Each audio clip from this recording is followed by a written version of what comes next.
তোমাকে পাওয়া এত কঠিন কেন?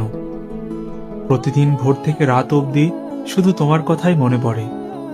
কাজের ফাঁকে, মানুষের ভিড়ে, ব্যস্ততার আড়ালে সবখানেই তুমি। অথচ তুমি যেন দূরের এক আকাশের তারা, দেখা যায় ছোঁয়া যায় না। তোমার অভাবটা যেন বুকের ভিতর এক অদৃশ্য ব্যথা হয়ে সারাদিন জ্বলে, দপদপ করে জ্বলতে থাকে। পৃথিবীতে এত মানুষ, এত গল্প, এত সম্পর্ক, তবু কেন আমি শুধু তোমাকেই চাই? কেন তুমি ছাড়া আর কেউ আমার চোখে ধরা দেয় না?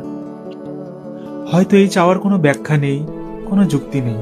প্রতিদিন তোমাকে পাওয়ার জন্য ভেতরে ভেতরে লড়াই করি, কিন্তু দিন শেষে ক্লান্ত হয়ে ভাঙা বুক নিয়ে শূন্য হাতে ফিরে আসি নীরব রাতে। আর সেই রাতের অন্ধকারে তোমার মুখটাই মনে ভেসে ওঠে, আর মনে হয় হেরে গিয়েও যেন তোমাকে ভালোবাসাটাই আমার একমাত্র জয়।